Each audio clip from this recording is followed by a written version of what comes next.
वर्णिवेश रमणीय दर्शनम मंदहासरुचिराननाम्बुजं पूजितं सुरु नरोत्तमैर्मुदा धर्मनंदनमहं विचिन्तये।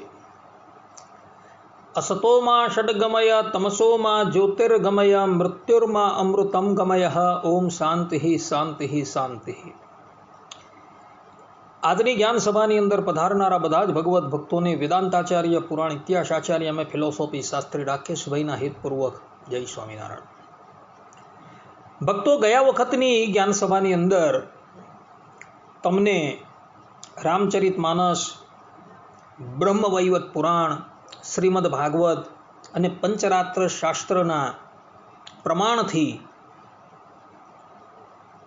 એ વસ્તુથી વિદિત કરેલા હતા કે જે દીક્ષા લેનારા જે છે એ બધાના પૂર્વેના જેટલા પણ પાપો જે છે એ બધા સમાપ્ત થઈ જાય છે અને એને નવા દેહની પ્રાપ્તિ થાય છે। શાસ્ત્રોની અંદર સ્પષ્ટ રૂપે લખેલું છે કે જે જનો તાપાદી પંચ સંસ્કારોથી સંપન્ન મંત્રનો અર્થ તથા તત્વને યથાર્થ રૂપે જાણનારો વૈષ્ણવ છે તે સંસારમાં પૂજ્ય થઈને ભગવાનના દિવ્ય ધામની અંદર જાય છે। આવું શાસ્ત્રોની અંદર લખેલું છે। તાપાદી પંચ સંસ્કારી મંત્ર રત્નાર્થ તત્વવિદ વૈષ્ણવ સ જગત પૂજ્યો યાતિ વિષ્ણુ પરમ પદમ। અર્થાત કે પંચ સંસ્કારોથી સંપન્ન થઈ એટલે કે પંચ સંસ્કારોવાળી દીક્ષા ધારણ કરવાથી એ જીવાત્મા જે છે એ સંસારની અંદર પૂજ્ય થઈ ભગવાનના દિવ્ય ધામની અંદર જાય છે। રામચરિત માનસની અંદર સુંદરકાંડમાં 43મા અધ્યાયના પ્રથમ શ્લોકની અંદર પણ ભગવાન શ્રી રામ પોતે કહે છે કે સન્મુખ હોય જીવ મોહી જબહી જન્મ કોટી અગનાસહી તબહી, કે જીવ જ્યારે મારી સન્મુખ થાય તે સમયે જ તેના કરોડો જન્મના પાપોને હું નષ્ટ કરી નાખું છું। એટલે ગુરુના માધ્યમથી જ્યારે જીવાત્મા ભગવાનના શરણને પામે છે ત્યારે ભગવાન શ્રી હરિ એના પૂર્વેના કરોડો જન્મના પાપો જે છે એ સમાપ્ત કરી દે છે।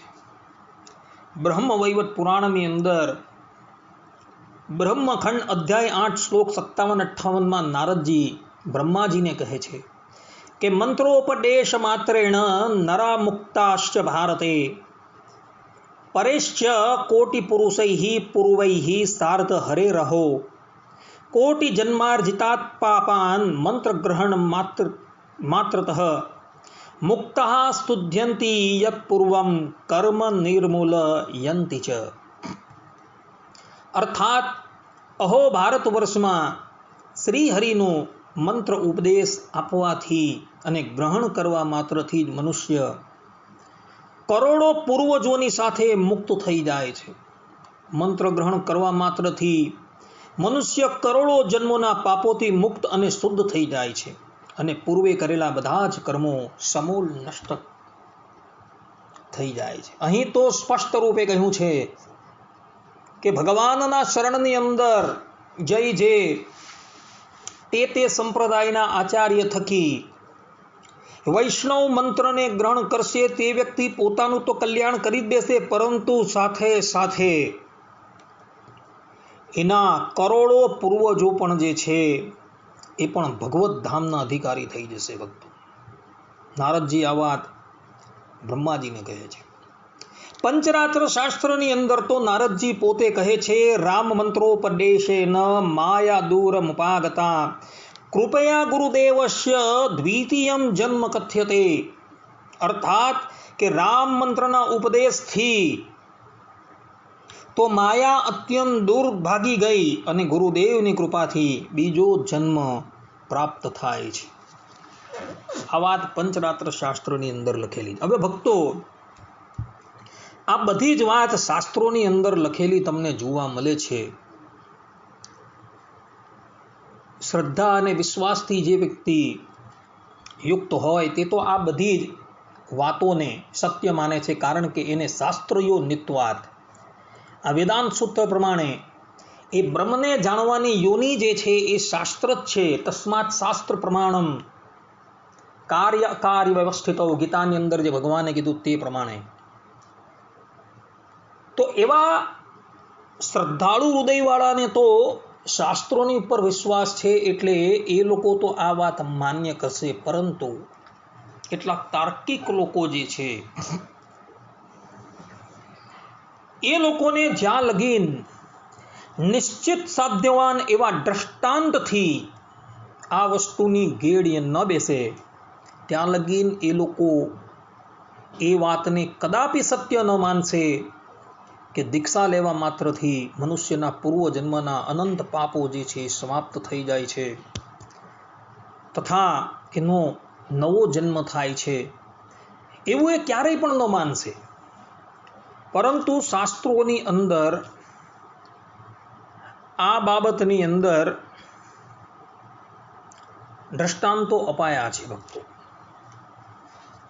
તો હવે એ દ્રષ્ટાંતો જે છે એને આપણે અવલોકન કરીએ. તો પ્રથમ દ્રષ્ટાંત જે છે એ હિત હરિવંશ જે વૃંદાવનની અંદર થઈ ગયા, જેણે રાધા વલ્લભ નામનો સંપ્રદાય જે છે એ પ્રગટ કરેલો છે, અને એનું સંપૂર્ણ જીવન ચરિત્ર ભક્તમાળ પુષ્ટ 761 થી 763 આવે છે. અને એ હિત હરિવંશના એક શિષ્ય હતા ચતુર્ભુજદાસજી.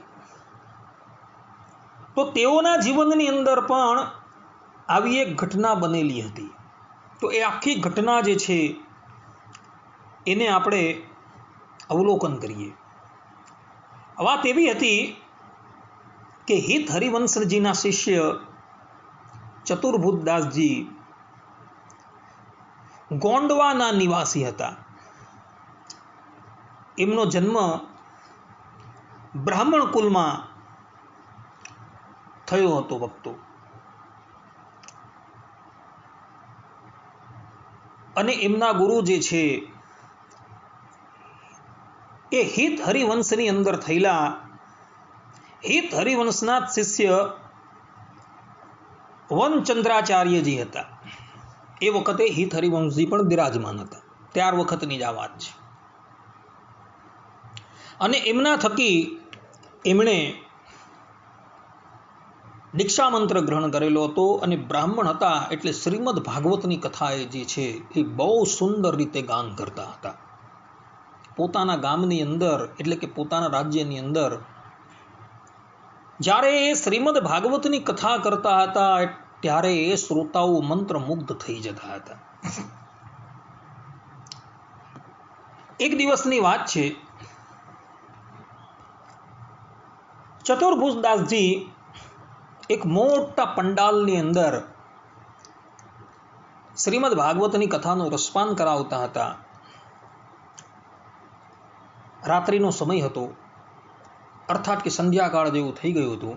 એવામાં એક ચોર જે છે એ રાજાને ત્યાં ચોરી કરી ભાગતો ભાગતો આ શ્રીમદ ભાગવતની કથા થતી હતી તે સ્થાન પર આવ્યો. આ ચોરની પછાડી રાજાના સૈનિકો પણ પડેલા હતા એને પકડવા.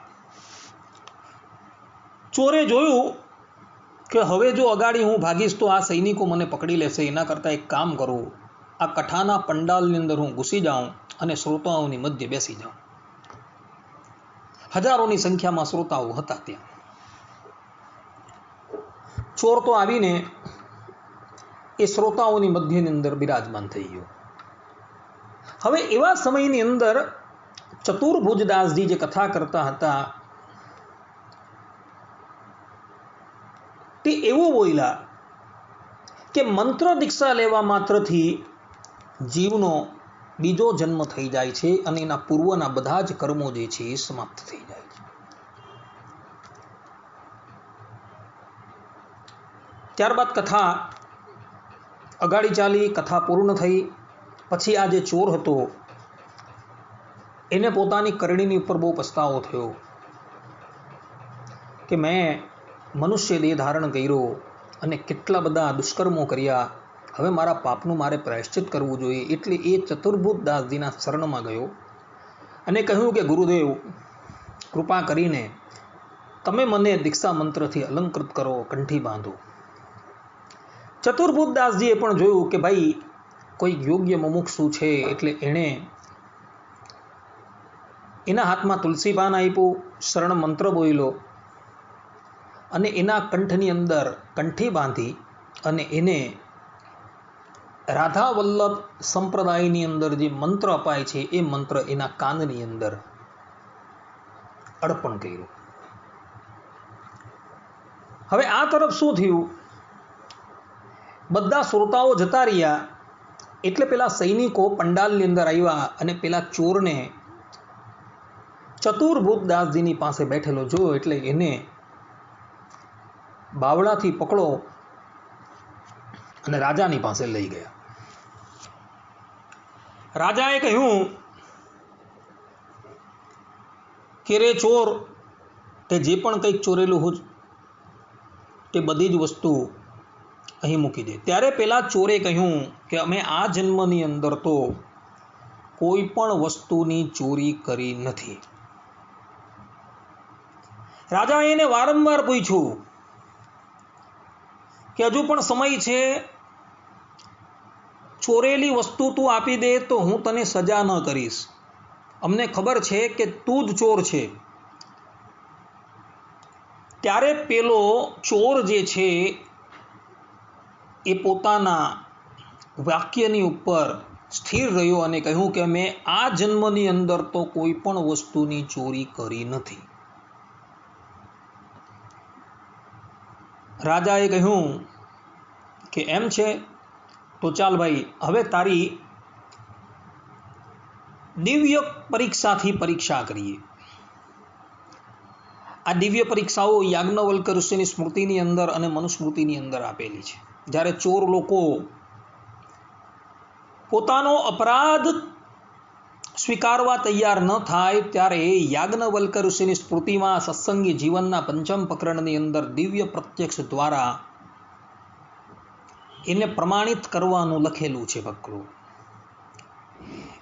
એટલે આ રાજાએ પરીક્ષા માટે તેના હાથમાં કાચા સૂતરનો જે ધાગો એટલે કે દોરો લપેટી અને એના પર ઘી લગાવીને પીપળાનું પાન મૂક્યું અને ત્યારબાદ લોઢાનું જે હળ આવે ને એને હળનું જે પાનું એને અતિશય ગરમ કર્યું અને ગરમ કરીને એના હાથની ઉપર મૂક્યું. અને ત્યાં પણ પેલો ચોર બોલ્યો કે અમે આ જન્મની અંદર કંઈ પણ ચોરી ન કરી હોય તો આ હળના પાનાથી મારો હાથ બળે નહીં. અને આશ્ચર્ય થાય છે કે એના હાથને કોઈ પણ ક્ષતિ થઈ નથી. રાજા અને એના સિપાહીઓ વિચારવા લાગ્યા કે આ વ્યક્તિએ ચોરી કરેલી છે, અમને ખબર છે, છતાં પણ આજે આ દિવ્ય પ્રત્યક્ષથી પણ આનો અપરાધ જે છે એ જણાતો નથી. આમાં શું કારણ છે? એવા જ સમયની અંદર પેલા ચતુર્ભુજદાસજી પણ રાજ દરબારની અંદર ઉપસ્થિત થયા. આ રાજા જે છે એ ચતુર્ભુજદાસજીને પણ બહુ માનતો હતો, કારણ કે પરમ ભાગવત હતા, ભાગવતની કથા પણ બહુ સુંદર કરતા હતા. એટલે રાજા પણ અવારનવાર એમની પાસે કથા સાંભળવા જતો હતો. રાજાએ આ બધી જ વાત જે છે એ ચતુર્ભુજદાસજીને કરી અને કહ્યું કે ગુરુદેવ, આ વ્યક્તિએ ચોરી કરેલી છે, છતાં પણ એનો અપરાધ સ્વીકારવા તૈયાર નથી. અને અમે દિવ્ય પ્રત્યક્ષથી પણ એની પરીક્ષા લીધી, છતાં પણ દિવ્ય પ્રત્યક્ષ જે છે તે પણ આની તરફેણ કરે છે. આનું શું કારણ છે? ત્યારે ચતુર્ભુજદાસજી બોલ્યા કે રાજન, આ વ્યક્તિ થોડા સમય પહેલા ચોર હતો, પરંતુ જે સમયે એણે મારા થકી કંઠી બાંધી અને ગુરુ મંત્ર ગ્રહણ કર્યો ને તે જ સમયથી એના બધા જ પાપો પૂર્વના, એટલે કે એણે જે ચોરી કરેલી હતી, તમારા ધનની ચોરી કરેલી હતી, એ પાપ પણ બધા સમાપ્ત થઈ ગયા અને એનો નવો જન્મ થઈ ગયો છે. અને એટલે માટે એ બોલે છે કે અમે આ જન્મમાં કોઈ ચોર્યું હોય તો મારો હાથ બળે, અર્થાત કે અમે આ જન્મમાં કાંઈ ચોર્યું જ નથી.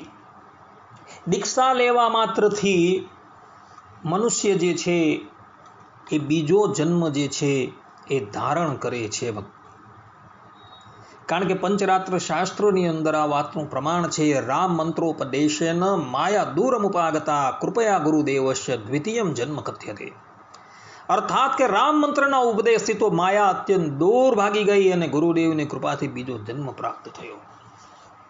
એટલે રાજન, થોડા સમય પહેલા આ ચોર હતો, પરંતુ મારા થકી ભાગવતી દીક્ષા એણે ગ્રહણ કરી, એટલે હવે એના પૂર્વ જન્મના, આ જન્મના એટલે કે વર્તમાન જન્મના જેટલા પણ દુષ્કર્મો હતા એ બધા સમાપ્ત થઈ ગયા છે અને આને નવા દેહની પ્રાપ્તિ થઈ છે.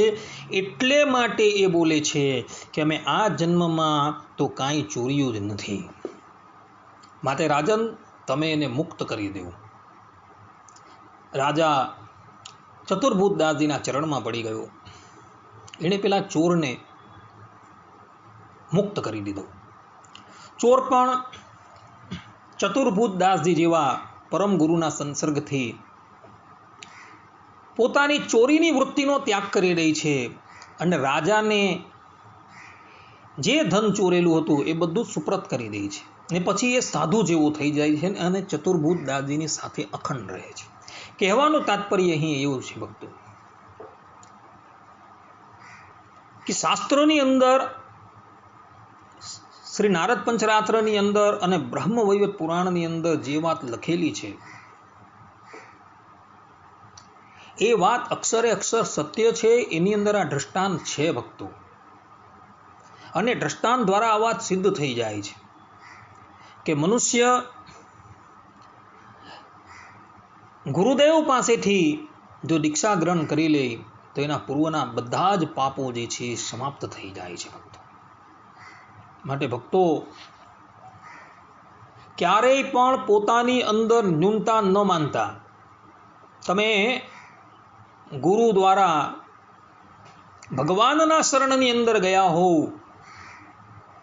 તો તમારા બધા જ પાપો જે છે એ સમાપ્ત થઈ જાય છે ને થઈ જ જાય છે. વિશ્વાસ રાખજો. ધર્મની અંદર વિશ્વાસ રાખવો અત્યંત જરૂરી છે ભક્તો, અને શ્રદ્ધા રાખવી અત્યંત જરૂરી છે. શ્રદ્ધા અને વિશ્વાસ એ શિવ અને પાર્વતીનું પ્રતીક છે ભક્તો. તો વિશ્વાસ રાખજો, કારણ કે શાસ્ત્રના વચન છે અને શાસ્ત્રના વચન ક્યારેય પણ ગલત ન હોઈ શકે. શાસ્ત્ર સૃષ્ટિની ઉત્પત્તિ વખતે જે કહે છે તે જ વસ્તુ અત્યારે પણ કહે છે ને એ વસ્તુ એમ જ થાય છે. જ્યારે વિજ્ઞાનનો સિદ્ધાંત તમે જોજો, આઇઝેક ન્યૂટને ગુરુત્વાકર્ષણનો નિયમ બનાવ્યો, એ નિયમની અંદર કેટલીય વખત ફેરફાર થતા આવેલા છે, જ્યારે શાસ્ત્રોની અંદર કોઈ ફેરફાર નથી. એ એકનું એક જ ચાલે છે, એ જેમ કહે છે તેમ જ છે.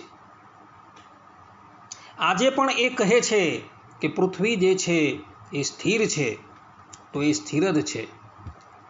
પૃથ્વી જે છે એ કમળના જેવી છે, તો એ કમળના જેવી જ છે.